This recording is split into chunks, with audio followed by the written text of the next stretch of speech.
కోరుతుండగా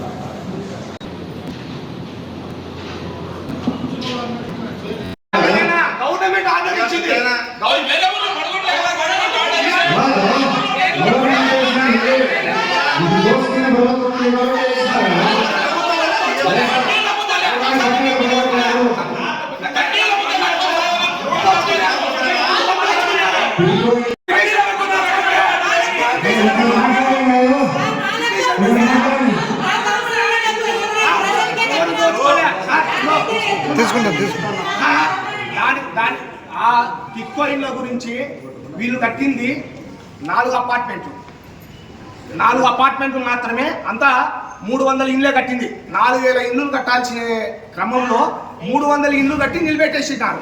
ఆ 300 ఇళ్ళు కూడా ఎవరికి ఆడ ఇన్ఫ్రాస్ట్రక్చర్ తయారు చేయాలనే, రోడ్లు వేయాలనే, పైప్ లైన్లు ఇవ్వాలనే, ఇంకోటి ఎన్ని సమస్యలు వస్తాయి కాబట్టి అదంతా డిస్మాంటింగ్ గవర్నమెంట్ చెప్పింది, డిస్మాంటింగ్ చేశారు.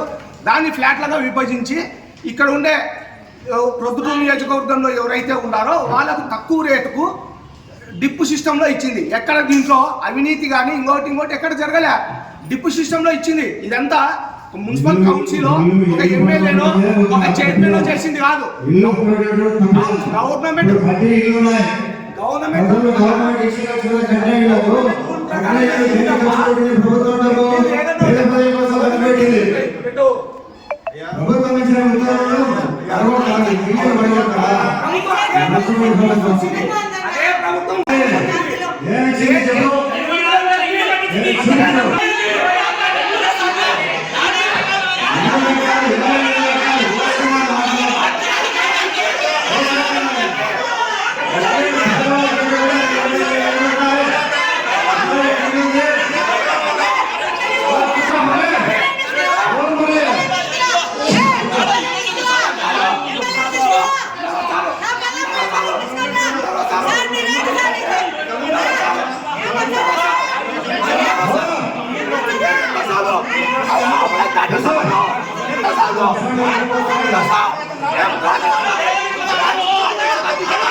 అందరికీ నమస్కారం.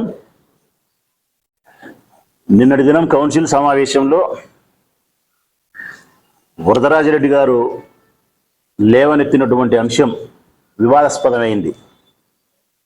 పిట్కో ఇళ్లకు సంబంధించి తెలుగుదేశం పార్టీ నిర్మిస్తే పేదవాళ్ళ కోసం అవి జగన్మోహన్ రెడ్డి గారి ప్రభుత్వం కూల్చివేసిందని, కూల్చివేసే ప్రయత్నంలో అందుకు సంబంధించిన కడ్డీలను, మట్టిని అమ్ముకున్నారని, వైఎస్ఆర్ కాంగ్రెస్ పార్టీ వాళ్ళు అమ్ముకున్నారని, ఆ కడ్డీలు ఎక్కడున్నాయి, ఆ మట్టి ఎక్కడుంది, కూల్చివేసినారు. ఇది ఆయన చేసినటువంటి వివాదాస్పదమైన అంశం. ఎందుకు ఇది వివాదాస్పదమైన అంశం అంటానంటే కనుక అవగాహన రాహిత్యం చేత మాట్లాడుతున్నాడు ఆయన. విషయ పరిజ్ఞానం పెద్ద ఆయనకు లేదు. పిట్కో ఇళ్లకు సంబంధించి విషయ పరిజ్ఞానం పెద్ద ఆయనకు లేదు. కనీసం అధికారుల ద్వారా తెలుసుకునే ప్రయత్నం కూడా ఆయన చేయడం లే. దానికి తోడు వయస్సు పైబడింది, చాదస్తము, బుద్ధి మాందవ్యము, మతిమరుపు, కోపము, ఇవన్నీ కూడా ఆయనలో సహజమైనటువంటి వృద్ధాప్యం వల్ల సంక్రమించే లక్షణాలు. అది నేనేం కాదనను. వీటన్నిటికి తోడు ప్రభుత్వంలో ఉన్నాడు. నేను ఏం మాట్లాడినా, నేను ఏం చేసినా జరుగుతుంది. నాకు తోడు మళ్ళీ పోలీసు వాళ్ళు ఉంటారు, ఏదానికైనా మంచికి చెడ్డకని చెప్పి ఒక నమ్మకం. ఇది నిన్నటి వివాదాస్పదమైన అంశానికి కారణం. ఏం మాట్లాడతాడు ఆయన? టిట్కో ఇల్లు మేము కట్టినాము, పేద ప్రజలకు ఇవ్వాలని చెప్పి జగన్మోహన్ రెడ్డి ప్రభుత్వం వచ్చిన తర్వాత మీరు దాన్ని పడగొట్టేసినారు, ఆడుండే కడ్డీలు అమ్ముకున్నారు. దానికి వైస్ చైర్మన్ బంగారెడ్డి, మరో వైస్ చైర్మన్ కాజా, మా పార్టీ కౌన్సిలర్లు అందరూ కూడా సమాధానం ఇచ్చినారు. కొంత తెలిసి కొంత తెలియక ఎందుకు మాట్లాడతారయ్యా? రేపటి సమావేశం ఏర్పాటు చేసి అందుకు సంబంధించిన అధికారులందరూ కూడా పిలిపించి ఒక మీటింగ్ జరుపుదాము. ఎవరు కూల్చినారు, ఎవరు కడ్డీలు అమ్ముకున్నారు, ఎవరు ఏం చేసినారనే విషయాలన్నీ వాళ్ళే చెప్తారు. అదే సందర్భంలోనే అక్కడ ఎంఐజీ లేఅవుట్ వేస్తే లబ్ధిదారులు డబ్బు కట్టినారు, ఇప్పుడు ఇంకా ఏ వర్క్ జరుగుతుందా జరగాలి దాని అనుమానం లబ్ధిదారుల్లో ఉంది కాబట్టి వారికి భద్రత ఏంది, వారికి వివరణ ఇవ్వండి అని చెప్పి సీనియర్ కౌన్సిలర్ ఒరుకూటి ఓమిరెడ్డి గారు ప్రశ్నించినారు. ఒరుకూటి ఓమిరెడ్డి గారు ప్రశ్నించినటువంటి అంశం సహేతుకమైంది. అది నిజంగా అవసరమైంది, ప్రజలకు అవసరం. అది మేము డబ్బు కట్టినాం, ఏమైంది ఇది ఇంకా మా చేతికి రాలేదే, ఏం జరుగుతుంది అనేది అనుమానం ఉంటుంది కాబట్టి వివరణ ఇవ్వాలా. దానికి పూర్తి బాధ్యత వహించాల్సినది సభ, అధికారులు, ఎమ్మెల్యే గారు, చైర్మన్ గారు, కౌన్సిలర్లు అందరూ కలిసి ప్రజలకు వివరణ ఇవ్వాలా. సహేతుకమైనటువంటి ప్రశ్నలు సమస్యగా భావించి సవివరణ లబ్ధిదారులకు ఇవ్వాల్సినటువంటి పెద్ద ఆయన దాన్ని పట్టించుకోలే. ఎంఐజీ గురించి మీరు ఎంతసేపు ఉండే టిట్కో ఇల్లు కూలదోసినారు, కడ్డీలు అమ్ముకున్నారు, కూలదోసినారు, కడ్డీలు అమ్ముకున్నారు. ఒకవైపు బంగారెడ్డి, కాజా చెప్తా ఉన్నప్పటికి కూడా ఆయన వినిపించుకోలే. ఈ క్రమంలో వ్యక్తిగతమైనటువంటి ద్వేషాన్ని, కోపాన్ని హృదయంలో పెట్టుకునే మరొక కౌన్సిలర్ మహిళా కౌన్సిలర్ పైకి దాడి చేసే ప్రయత్నం, తన స్థానంలో నుంచి దాటుకొని బయటకు వచ్చి మహిళా కౌన్సిలర్ కూర్చునే సీటు దగ్గరకు వచ్చి కొట్టే ప్రయత్నం చేయడం. ఖచ్చితంగా అడ్డుపడకపోయింటే, పోలీసు వాళ్ళు నివారించకపోయింటే, మా పార్టీ కౌన్సిలర్ అడ్డుపడకపోయింటే చేసుకోండు. అంటే ఏం నేర్పిస్తున్నారు మీరు? సమస్యను పరిష్కరించాల్సిన సభను తప్పుదో పట్టిస్తారు. వివరణ ఇవ్వాల్సిన లబ్ధిదారులకు వివరణ ఇవ్వకుండా వేరే దాన్ని తోడుతారు. పోనీ తోడిన విషయంలో ఏమన్నా మీకు విషయ పరిజ్ఞానం ఉంది అంటే అవగాహన లేదు. అధికారులు అవగాహన ఇస్తారంటే మీరు వింటారా? వినరు. వీటినన్నిటినీ గట్టిగా మాట్లాడితే కొట్టనీకి గర్షపాటి లక్ష్మీదేవి గారిపైకి దాడి చేసే ప్రయత్నం చేస్తారు. మన దానికి వివరణ ఏమిస్తారు? రేపొద్దున మేము కొట్టే ఉద్దేశం కాదు, దాడి చేసే ఉద్దేశం కాదు, అడగనీకి పోయినామంటారు. ఏంది అడగనీకి పోయేది? నీ స్థానంలో కూర్చొని అడుగుతారా? నీ స్థానం దాటి ఎవరి కౌన్సిలర్ స్థానాల దగ్గరికి వారి దగ్గర పోయి మాట్లాడితే అది గొడవ వాతావరణంలోకి దారి తీస్తుందా, దారి తీయదా? సభా సాంప్రదాయాలు అనేవి ఒకటి లేవా? అధ్యక్షురాలు భీమునిపల్లి లక్ష్మీదేవి గారి నేతృత్వంలో జరిగేటప్పుడు మీరు భీమునిపల్లి లక్ష్మీదేవి గారిని ఉద్దేశించే ఏదైనా మాట్లాడాలా, అడగాల? సభ మీకు నేర్పలేదా ఇన్ని సంవత్సరాలు అయితే? ఒకరి స్థానంలో నుంచి స్థానభ్రంశం చేసి మరొక స్థానం దగ్గరికి పోయేదాన్ని దాడి చేయడమే అంటారు, దాడి చేసే ప్రయత్నమే అంటారు. మామూలుగా ఈ సంఘటనకైతే చైర్మన్ గారు సస్పెన్షన్ చేయాలి ఆ కౌన్సిలర్ను. నా చైర్మన్ గారు ఉన్నతమైనటువంటి అభిప్రాయ భావంతో ఒక అవకాశం ఇస్తూ ఉంది, మరొకసారి ఇట్లా ప్రవర్తిస్తే చర్యలు తీసుకుంటామని చెప్తా ఉంది. ఇక విషయానికి వద్దాం, అసలైన విషయానికి వద్దాం. ఎంఐజీ లేఅవుట్లకు సంబంధించిన ప్రజలకు వివరణ ఇవ్వాలా మేము? నిన్న వరదరాజిరెడ్డి గారు లేవనెత్తిన కడ్డీలు అమ్ముకునేది, కూల్చిన దాని గురించి కూడా వివరణ ఇవ్వాలా? ఆయన చెప్పిన ఈ లేఅవుట్స్, అపార్ట్మెంట్స్, టిట్కో అపార్ట్మెంట్స్ ఇవేయా ప్రజలారా, ఇవి 2014 నుంచి 2019 వరకు సుదీర్ఘమైన 5 సంవత్సరాల కాలంలో నారా చంద్రబాబు నాయుడు గారి ప్రభుత్వంలో, వరదరాజిరెడ్డి గారి నేతృత్వంలో, రొద్దుటూరులో, గోపవరం గ్రామ పంచాయతీలో దాదాపుగా 70-80 ఎకరాల భూమిలో వాళ్ళు నిర్మించినటువంటి అపార్ట్మెంట్స్ ఎన్ని అంటే ఉత్తరానికి ఒకటి, దక్షిణానికి ఒకటి, పడమటికి ఒకటి, ఇంకోటే దిక్కు తూర్పుకి ఒకటి. 4 కట్టినారబ్బా. ఎన్ని? 4 కట్టింది ప్రజలారా. దాదాపుగా 48 ఎకరాలలో వాళ్ళు కట్టింది ఎన్ని అంటే 4. ఈ 4 కూడా పూర్తి చేసినారా అంటే పూర్తి చేయలే. ఈ 4 కూడా వాళ్ళు పూర్తి చేయలే. ఈ 4 కూడా పూర్తి చేయలే. వాళ్ళు కట్టినది ఈ 4 దానిలో కూడా ఏంటంటే కదా, ఒక అపార్ట్మెంట్లో 4 ఫ్లోర్లు పూర్తి చేసినారు. ఒక అపార్ట్మెంట్లో 4 ఫ్లోర్లు పూర్తి చేసినారు. ఊరికి స్కెలిటన్ మాత్రమే, మిగతా ఏ పనులు చేయలే, ఊరికి స్ట్రక్చర్ చేసినారు.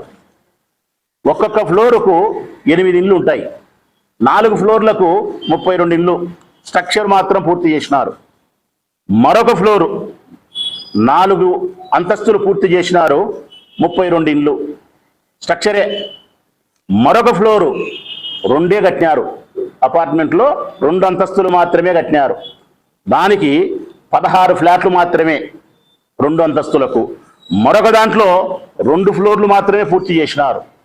దానికి ఒక్కొక్క దాంట్లో 12 ఇళ్ళు ఉంటాయి, 24. అన్ని కలిపితే 104 ఇళ్ళు.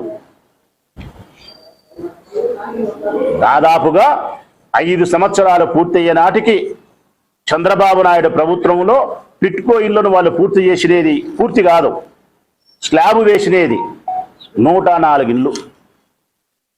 దీనికి తలుపులు పెట్టలే, కిటికీలు పెట్టలే, రంగులు వేయలే, సపోట వేయలే, బాత్రూంలో పెట్టాల్సిన వస్తువులు పెట్టలే, ఏమీ లేవు.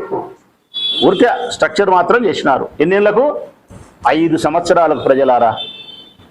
వీళ్ళు అప్లికేషన్లు పెట్టుకునేది ప్రజలు ఎంతమంది? మీరు 4000 అప్లికేషన్లు, 4000 మంది లబ్ధిదారుల దరఖాస్తులు పెట్టుకొని మీకు డబ్బు కడితే 500, 25,000, 50,000 డబ్బు కడితే 1,08,00,000 రూపాయల డబ్బులు మీరు తీసుకొని 832 మంది ప్రజల దగ్గర వాళ్ళకి ఇల్లు పూర్తి చేసి 4,000 మందికి ఇల్లు ఇవ్వకపోయి, డబ్బు కట్టిన 832 మందికి ఇల్లు ఇవ్వకపోయి, 832 మందికి మాకు వద్దయ్యా, మీరు ఆలస్యం చేసినారు, మా లెక్క మాకు ఇవ్వండి అని మీకు దరఖాస్తు పెట్టుకుంటే 5 సంవత్సరాలు గడిచిన టిట్కో ఇళ్లకు డబ్బు కట్టిన లబ్ధిదారులకు 1,08,00,000 మీరు డబ్బు ఇవ్వకపోతే రాచమల్లు శివప్రసాద్ రెడ్డి అనే ఈ ఎమ్మెల్యే, ఆనాటి ఎమ్మెల్యే, ఈ కౌన్సిలర్లు, ఈ చైర్మన్లు, వైస్ చైర్మన్లే కలిసి మా ప్రభుత్వంలో, జగన్మోహన్ రెడ్డి గారి ప్రభుత్వంలో ఆ లబ్ధిదారులకు 832 మందికి 1,08,00,000 రూపాయలు మేము డబ్బు ఇప్పించినాం.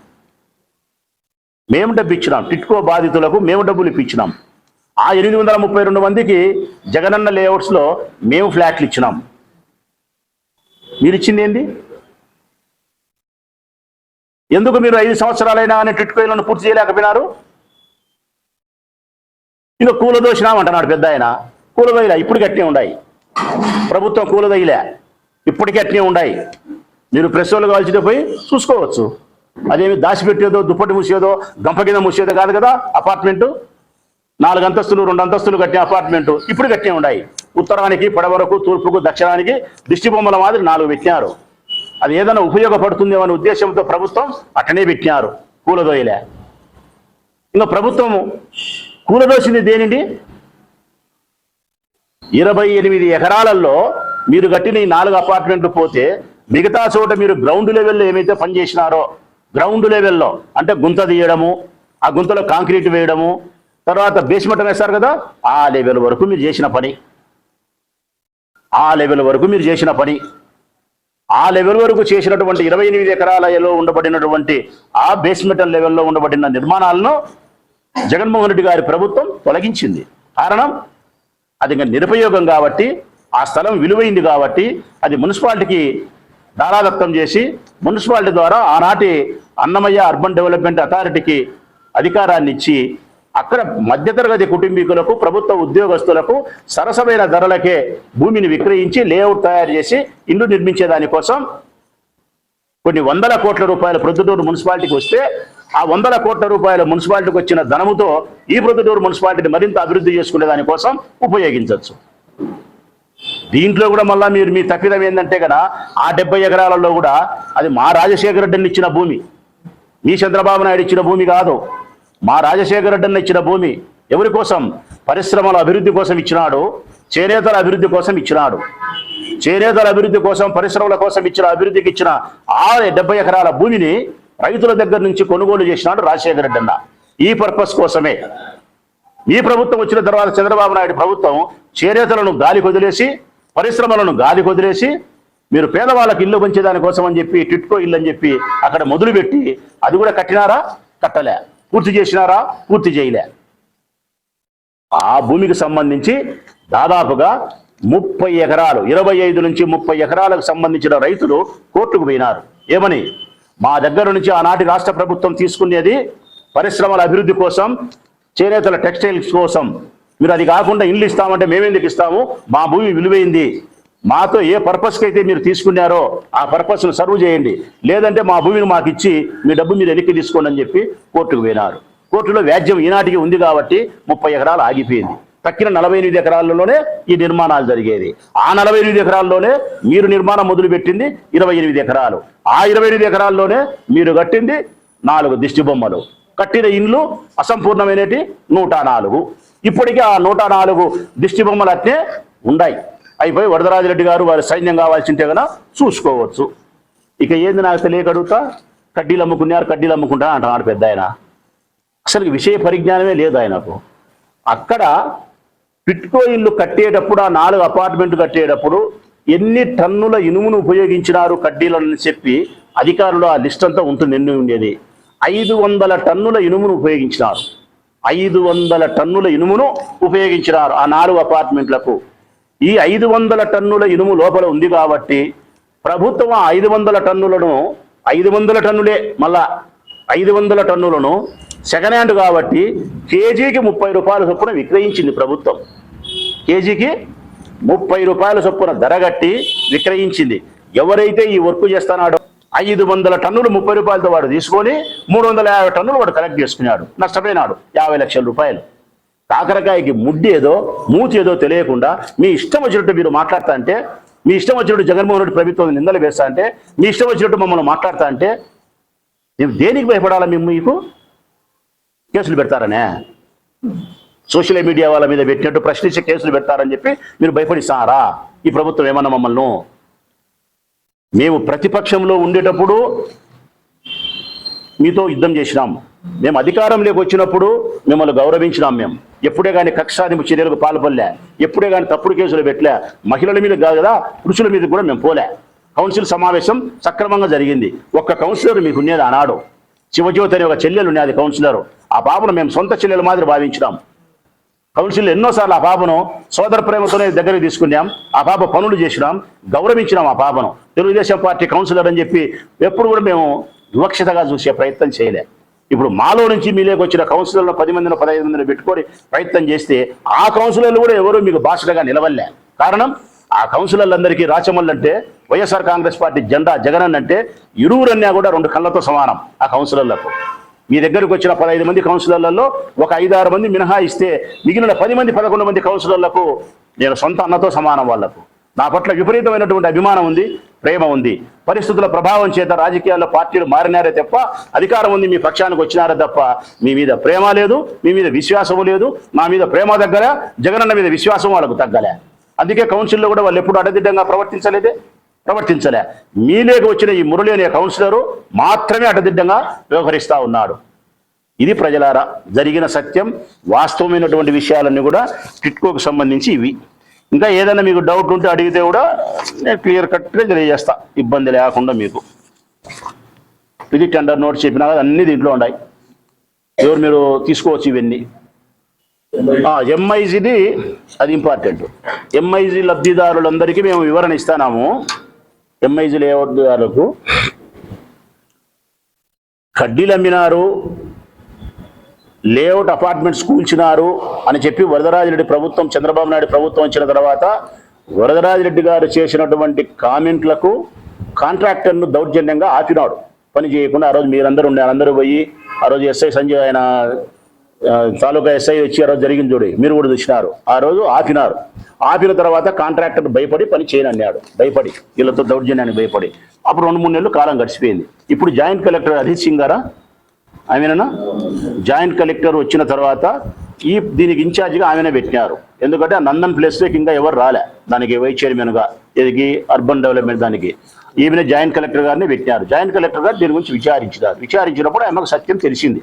ఇక్కడ లోకల్గా ఉండబడిన రాజకీయాల వల్ల నిలిపినారు దౌర్జన్యంగా, ఇది పరిస్థితే అధికారులను ఆయన గట్టిగా మాట్లాడి మందలిచ్చి ప్రభుత్వం నుంచి క్లియర్ ఇన్స్ట్రక్షన్స్ మనకు నిర్మించాలని ఉన్నప్పటికీ ఏ విధంగా ఆపుతారు, ఆపితే నేను చూసుకుంటే కాంట్రాక్టర్ చెప్పి పని మొదలు పెట్టండి అని చెప్తే అధికారులు వచ్చి కాంట్రాక్టర్కి మళ్ళీ చెప్పి జాయింట్ కలెక్టర్ గారు మీకు రెస్పాన్సిబిలిటీ ఉంటారు, బిల్లులకు కానీ పనికి కానీ పోలీస్ ప్రొటెక్షన్ ఇస్తాం, భయం లేదు చేయంటే కాంట్రాక్టర్ పని చేస్తున్నాడు. ఇప్పుడు పని జరుగుతుంది. ఇప్పుడు కంప్లీట్గా డెమాలిష్ చేసే కార్యక్రమం అంతా ముగిసిపోయింది. డిజైన్స్ కూడా ఇమ్మన్నారు, డిజైన్స్ కూడా కాంట్రాక్టర్ ఈ పొద్దు రేపో డిజైన్స్ కూడా ఇస్తున్నాడు. ఇంకా పూర్తి వేగవంతంగా పని జరిగి వాళ్ళు చెప్పిన ప్రకారం, జగన్మోహన్ రెడ్డి గారి ప్రభుత్వం చెప్పిన ప్రకారం ఈ ప్రభుత్వం ఆ పనులను పూర్తి చేయించి ఎంఐజీ లేఅవుట్ లబ్ధిదారులు ఎవరైతే ఉండారో వాళ్లకు వాళ్ళ స్థలాలను పూర్తి స్థాయి మొత్తం కట్టించుకొని డబ్బులు కట్టించుకొని రిజిస్ట్రేషన్ చేస్తారు. అక్కడ వాళ్ళు ఇల్లు కట్టుకొని హ్యాపీగా ఉంటారు. ఆ ప్రాంతం డెవలప్ అవుతుంది. సుమారు 400 కోట్ల రూపాయల డబ్బు ప్రొద్దుటూరు మున్సిపాలిటీకి వచ్చి ప్రొద్దుటూరు అభివృద్ధికి పెద్దగా ఉపయోగపడుతుంది. ఇది ఆ రోజు ఎంఐజీ లేఅవుట్లో ఉండే వాళ్ళకు నేను నాటి ఎమ్మెల్యేగా నేను ఏమైతే గ్యారంటీ ఇచ్చినానో భయం లేదని ఈ రోజు కూడా వారు చెప్తున్నాను. మీ లేఅవుట్ సంబంధించిన ఫ్లాట్లకు సంబంధించి భయం లేదు. మీ డబ్బుకు, మీ స్థలానికి పూర్తిగా రాచమల్లి శివప్రసాద్ రెడ్డి బాధ్యత వహిస్తాడు. ఈ ప్రభుత్వంతో మీకు రాకపోయి ఉండే పరిస్థితి వస్తే పోరాటం చేస్తాడు. ఆ పరిస్థితి నేను పోరాటం చేయాల్సిన అవసరం కూడా లేదు. నిర్మాణం జాయింట్ కలెక్టర్ గారి నేతృత్వంలో జరుగుతూ ఉంది. మీకు ఏదైనా అనుమానం ఉంటే జాయింట్ కలెక్టర్ కూడా సంప్రదించవచ్చు.